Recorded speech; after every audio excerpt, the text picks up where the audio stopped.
Assalamualaikum warahmatullahi wabarakatuh. Hai, selamat pagi teman-teman. Jumpa lagi bersama Ustazah. Kali ini kita akan belajar tema 3, subtema 1, pembelajaran 4 dan 5. Kira-kira tentang apa ya? Ada yang sudah tahu? Nah, PB4 kita akan belajar tentang plastik dan cara menguranginya. Lalu yang PB5 kita akan belajar mengenai pentingnya berpendapat di dalam musyawarah. Nah teman-teman, sebelum kita mulai, seperti biasa kita berdoa dulu sebelum belajar. Berdoa dimulai. A'udzu billahi minasyaitonir rajim. Bismillahirrahmanirrahim. Rabbi zidni ilma warzuqni fahma. Amin ya rabbal alamin. Oke, let's go. Pertama, kita akan belajar tentang plastik dan cara menanggulanginya. Kira-kira apa di rumah kalian ada plastik? Nah, pasti banyak ya teman-teman. Coba sebutkan contohnya. Nah, barang-barang dari plastik itu misalnya seperti ember, seperti gayung, tempat sampah, botol air, dan masih banyak lainnya. Sekarang banyak sekali barang-barang yang terbuat dari plastik. Nah, dengan adanya barang yang terbuat dari plastik, maka memudahkan kita karena lebih praktis. Nah, tahukah kalian kalau barang yang terbuat dari plastik itu susah untuk diuraikan? Artinya, sampah plastik itu sulit untuk dihancurkan oleh bakteri yang ada di tanah. Nah, bayangkan saja, untuk setiap sampah kantong plastik butuh waktu 10-20 tahun agar terurai oleh bakteri. Sedangkan sampah botol plastik butuh waktu 450 tahun. Wah, lama sekali ya. Dan negara kita juga termasuk salah satu negara penghasil sampah plastik terbanyak yang dibuang di laut. Nah, makanya mulai dari sekarang kita harus mengurangi sampah plastik. Karena apa? Kalau banyak sampah plastik yang sulit diuraikan, maka akan mengotori lingkungan kita. Allah juga tidak suka terhadap umatnya yang jorok dan tidak bisa menjaga kebersihan. Seperti dalam hadis, an-nadhafatu minal iman. Kebersihan adalah sebagian dari iman.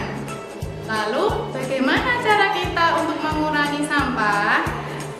Ada istilah 3R. Teman-teman pernah mendengarnya? Apa saja itu 3R? Nah, R yang pertama adalah reduce. Reduce itu adalah mengurangi penggunaan plastik. Contohnya, ketika kita berbelanja, kita bisa membawa tas belanja sendiri. Atau jika lupa, kalian bisa membeli tas yang tidak terbuat dari bahan plastik. Kemudian yang kedua, apa yang kedua teman-teman? Yang kedua adalah reuse. Apa itu reuse? Nah, reuse adalah memanfaatkan kembali sampah plastik. Contoh, sampah kemasan minuman atau sabun bisa dijadikan tas atau kerajinan lainnya. Nah, yang ketiga, kira-kira apa? Nah, yang ketiga adalah recycle.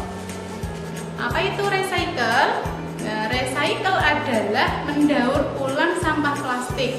Jadi, sampah plastiknya didaur ulang lagi. Contohnya, kalian bisa membedakan dan mengelompokkan sampah.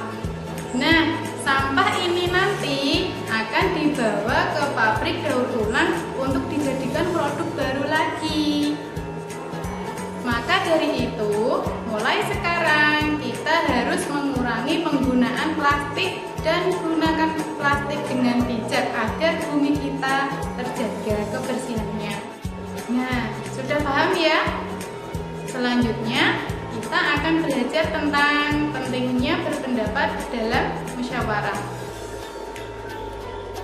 Teman-teman, musyawarah itu termasuk pengamalan Pancasila. Sila keberapa ya? Ya, benar sekali, sila ke-4. keempat, bagaimana bunyi sila keempat? Kerakyatan yang dipimpin oleh hikmat kebijaksanaan dalam permusyawaratan perwakilan. Lalu, apa lambangnya? Lambangnya adalah kepala benteng. Musyawarah dilakukan untuk membahas dan memecahkan masalah secara bersama. Tujuan dari musyawarah adalah mencapai keputusan bersama. Nah, keputusan bersama ini disebut dengan mufakat.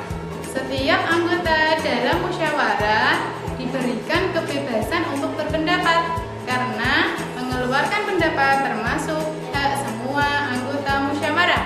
Namun, dalam berpendapat kita juga tidak boleh memaksa kehendak kita. Kita juga harus mengemukakan pendapat dengan sopan agar tidak menyinggung orang lain dan terjadi perpecahan.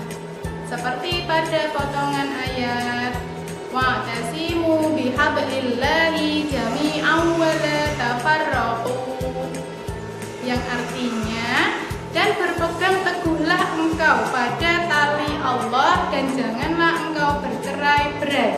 Contoh musyawarah di lingkungan sekolah adalah kerja kelompok membahas sampah plastik dan pengurangannya.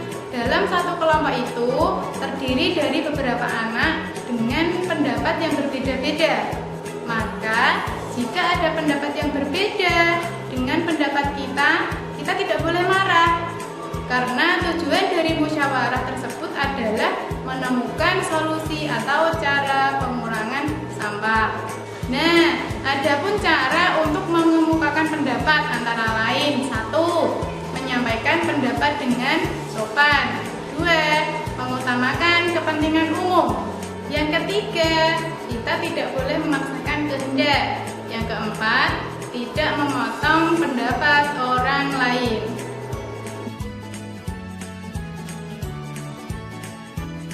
Nah, itu tadi pembelajaran kali ini ya teman-teman.